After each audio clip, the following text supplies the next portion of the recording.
A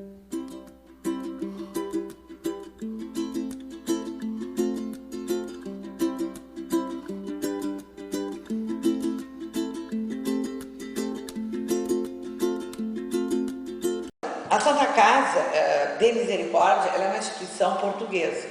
Ela foi projetada a partir de uma sugestão que a rainha Dona Leonor, em 1498, lá em Lisboa, deu ao seu irmão rei, Dom Manuel, o Aventuroso, aquele das grandes navegações, dos comentos das Índias, comentos do Brasil, né? Por isso o Aventuroso deu a aventura da descoberta. E ela então, ela se dava conta de que havia muito velho, desamparado, doente sem socorro, criança exposta, rejeitada pela mãe, pelo pai, loucos perambulando pela rua, enfim. E ela então disse ao irmão, olha, tem que criar uma casa para acolher o senheira, nem beira ou tribeira, tá? Então, acolhendo a sugestão da irmã, Dona Leonor, o rei cria uma casa, mas não dá o nome de Santa nem de Misericórdia. Ele cria uma casa para acolher os desvalidos. E o povo católico português, né, muito religioso, muito devoto à religião católica, começou a chamar de santa, aquela casa que acolhia os desamparados. E misericórdia por quê? Uma casa que tem misericórdia, que dá o socorro, tem piedade com aqueles que precisam. Então o apelido popular ficou para a Santa Casa. Então por onde Portugal se expandiu no seu domínio colonial, foram criadas Santas Casas. Se vocês forem a Goa, se vocês forem a Mala, se vocês forem lá na China, na Índia, se vocês vierem na África, onde Portugal sentou o pé, forem até hoje no arquipélago dos Açores, que é português, ou da Madeira, ou no Brasil, vocês vão encontrar Santas Casas, como também na parte continental portuguesa. Então aqui no Brasil, né, as Santas Casas começaram a ser criadas no início do processo de colonização, a primeira da cidade de Santos, logo ali após a chegada do governo geral, enfim. Então, se nós olharmos no Brasil, nós vamos ter em todos os estados Santas Casas.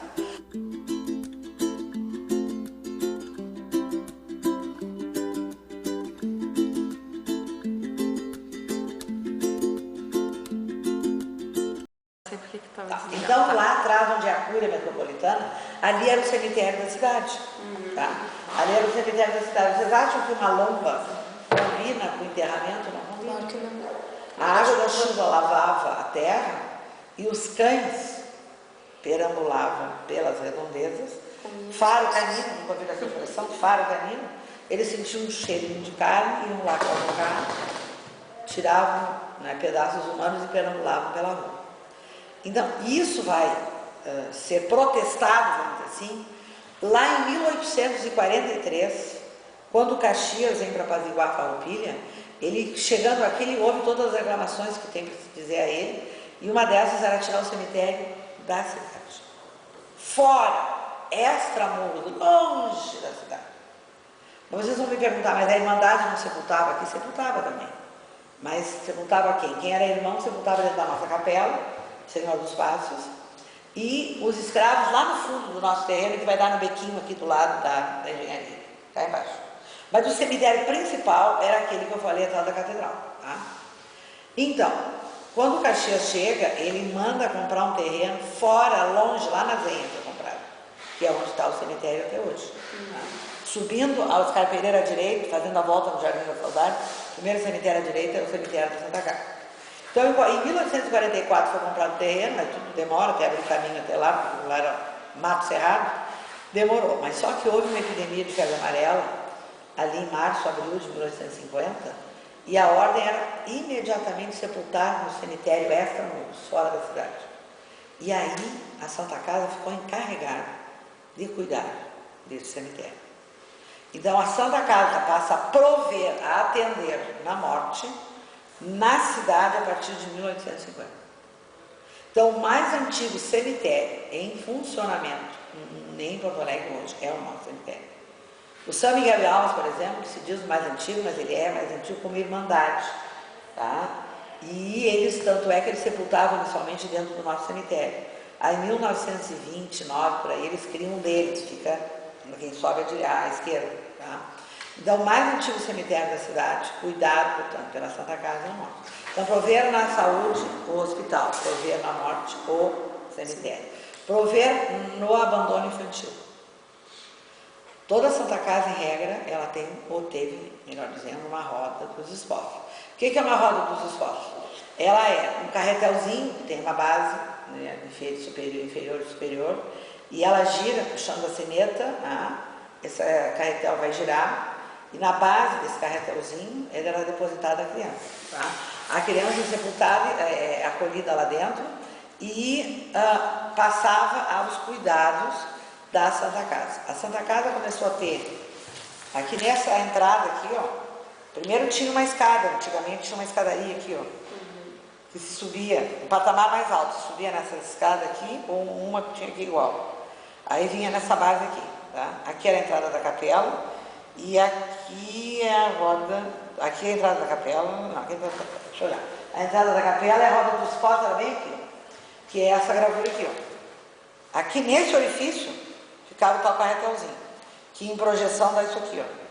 Certo? Então, a mãe, na calada da noite, se era escrava, ela não queria ver o seu filhinho passar o que ela passava, açoitada, maltratada, etc. Tá? E se era filho de uma gente, uma moça rica que fez fora do casamento, imagina, da moral cristã, não casou, então ocultava a gravidez, tinha que viajar para a Europa, para São Paulo, para o Rio, e depois que a criança nascia, na calada da noite, com melindrosa, com correntinha, com enxoval de cetim, ainda pedia o nome da criança, botava ali a Santa Casa, criava. Então a casa, a nossa casa, ela acudiu e criou, né? Algumas morreram, vieram tão maltratadas, tão rejeitadas pelo pai e pela mãe, que morreram praticamente, entraram moribundos. A Santa Casa praticamente acolheu mais de 6.000 crianças, entre 1839 a 1940. Então a Santa Casa, ela, né, acudiu no abandono infantil. Nas cidades que não tinha a Santa Casa, a Câmara de Vereadores tinha uma rubrica para destinar a cuidado de criação de crianças, onde tem Santa Casa e Santa Casa.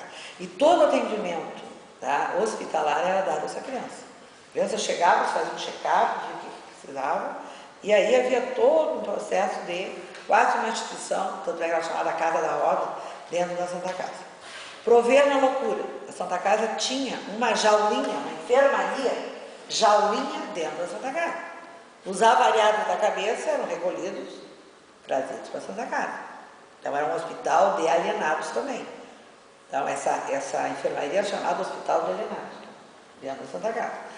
Só que a cidade cresceu e os loucos também aumentaram em número. Então quando chega ali em 1879, há uma reclamação de que a Santa Casa não tinha mais como acolher os doentes mentais. Então, o que presidia a província, hoje é governador do estado, em contato com o provedor, né, trataram de criar um hospital para os alienados. Então, o Hospital São Pedro, o Hospício São Pedro, situado na antiga estrada do Mato Grosso de Bento Gonçalves, longe, né, da cidade, ela foi bolada, ela foi gestada, ela foi idealizada dentro da Santa Casa. Ela é uma projeção de uma enfermaria nossa que é transformada num hospital destinado aos alienados, aos doidos. Né? A Santa Casa tinha também uma enfermaria para velhos, para idosos abandonados. Né? Só que também a cidade cresceu, o número de velhos cresceu. E aí, quando se chega no final do século XIX, o padre cacique, que era voltado para o abandono também de crianças e de velhos, ele, em tratativas com o provedor, dizendo que o provedor, olha, não tem mais como. Foi aí que o padre cacique resolveu embandeirar a ideia de criar um asilo que vai virar o padre cacique quem vai na beira-rio ali. Então, essa instituição asilar foi bolada também aqui dentro da Santa Casa. Então, o que eu quero dizer para vocês? A Santa Casa, ela cumpriu todas as funções de misericórdia nas mais diferentes situações de abandono, né? Não só na doença, na morte, no abandono infantil, da velhice, da doença mental, tá? E também foi berço da primeira faculdade de medicina. Então, a Santa Casa, ela faz essa ponte entre uma medicina rudimentar, né? De uma farmacopeia, de plantas medicinais, etc. Tanto é que ela tem a segunda botica, havia uma botica particular na Rua da Praia, e a segunda botica da cidade é a nossa.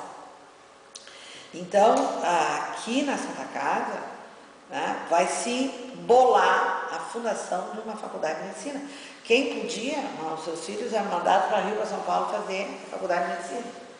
Então o Protásio Alves, o Deglés Pereira e outros ficam conjuminando aqui a necessidade da fundação de uma faculdade para instaurar aqui a medicina científica. Tá? Então a medicina científica ela começa a ser praticada, exercitada nesse hospital, primeiro hospital escola de Porto Alegre, que é a Santa Casa. Né? Ela é inaugurada, essa faculdade, em 1898, e é hoje a da URGS.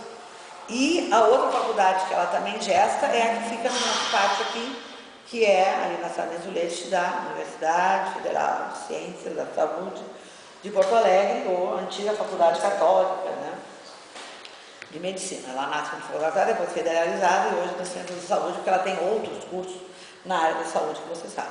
Então, depois que se criou o Hospital de Clínicas, o Hospital Escola da URGS passou a ser o Clínicas. E aí, então, se criou essa faculdade para os alunos venham exercitar aqui nas nossas enfermarias, né, a sua prática médica. Então, ela também fez nascer, né, uma segunda faculdade. Então, ela é berço de duas faculdades de medicina. E ela também é berço da primeira faculdade de enfermagem no Rio Grande do Sul. Já não existia outra. É a da que veio a ser da Unicino depois. Porque ela funcionava nessas casinhas aqui da Independência, que hoje é o Vitória. Aqui foi a primeira escola de enfermagem, transformada na faculdade, depois ela vai ali para os fundos do Sevinha, ali nos fundos da Piedade, ali, onde era um orfanato, hoje ali aquela faculdade que tem ali a FARS, tá? E que depois foi adquirida pela Unicino. Então, o primeiro curso superior de enfermagem foi gestado também por irmãs aqui na Santa Casa. Então, ao longo desse período, se pode dizer que todas as demais instituições de saúde, elas de alguma forma, são decorrências da nossa. Porque a Brigada Militar, por exemplo, o Hospital da Brigada Militar, primeiro era uma enfermaria aqui na Santa Casa. Não tinha outra, eles tinham uma enfermaria da Brigada Militar aqui.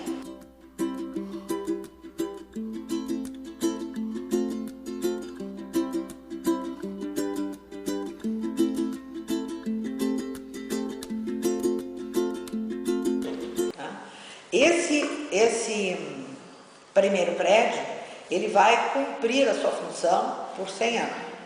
Quando se chega ali, 100 anos depois da inauguração desse primeiro prédio, em 1926, esse aqui foi inaugurado em 1926, em 1926, tá, a Santa Casa passava por dificuldades financeiras. Então eles pensaram em construir um hospital, que é o Hospital São Francisco, que é esse aqui do ladinho, para ser fonte de renda.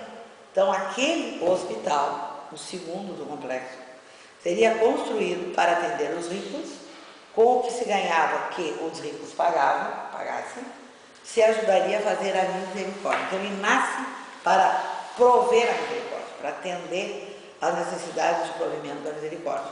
Então, ele é inaugurado em 31 de julho de 1930 pelo Getúlio Vargas, que governava o Rio Grande do Sul. Tá? Depois, em 1940, é o prédio do Alto Filho, que é aquele bem da pontinha que vai para Salgado Filho, Odessa João Pessoa. Tá? Depois nós temos o São José, que é de cabeça. Tá? Depois nós temos o Pereira Filho, que é de pulmão, pneu.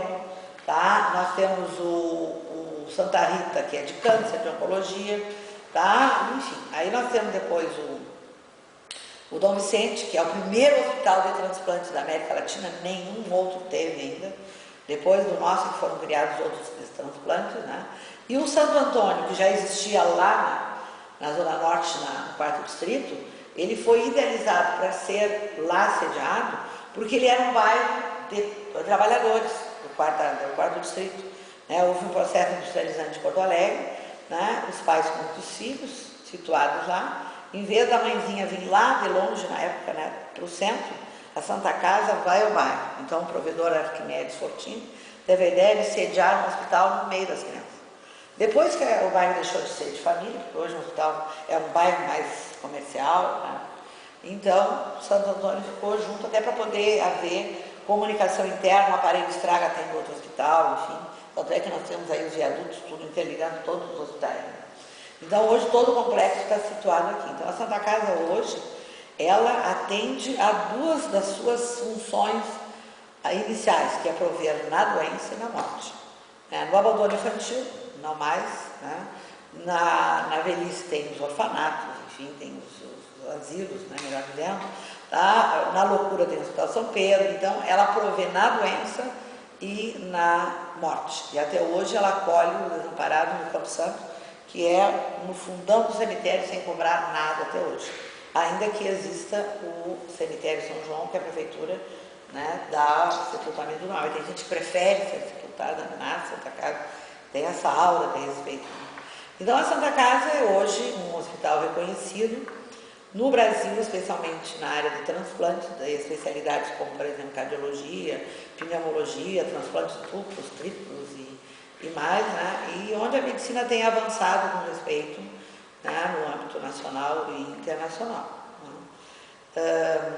E dentro dessa visão que ela tem ampla, né, ela reconhece uma trajetória de 200 e tantos anos que ela percorreu e se preocupando com a difusão da sua memória. Ele é, com certeza, enquanto hospital, o primeiro a ter um centro voltado para a cultura e voltado para o reconhecimento do passado. Por quê? História como registro de história, né, como reconhecimento de uma história que tem muito para contar do que ela fez ao longo desse tempo. E cultura, porque é a visão de saúde que se tem, tu tem cuidado físico e cuidado da mente. Uma mente ocupada, uma mente que se distrai culturalmente, que vem assistir música, teatro, enfim, qualquer manifestação cultural, tu não pensa bobice como diz outro, tu está ocupado, tu está centrado. Então, os nossos funcionários, em torno de cerca de mais de 6 mil funcionários, ou para a comunidade externa também, nós vamos ter uma biblioteca lúdica, nós vamos ter um auditório para 300 lugares, para espetáculos culturais, né? Então, ou seja, é um centro voltado para a saúde integral, né, aliado ao que ela faz dentro dos hospitais, que não é só cuidar da doença, mas é exatamente prevenir. Né? Então, hoje a política da casa em termos de saúde é de muito mais de prevenção do que só adoece e tu vem para cá porque está doente. Tu vem para cá para tu te revisar, para tu ver como é que tu anda, né? Tu antecipa para enxergar a tempo para que a doença não avance. Então, essa é a perspectiva do porquê também se criou um espaço, né, voltado para a questão da cultura e para o reconhecimento da sua história.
Trouble melts like lemon drops high above the chimney top. That's where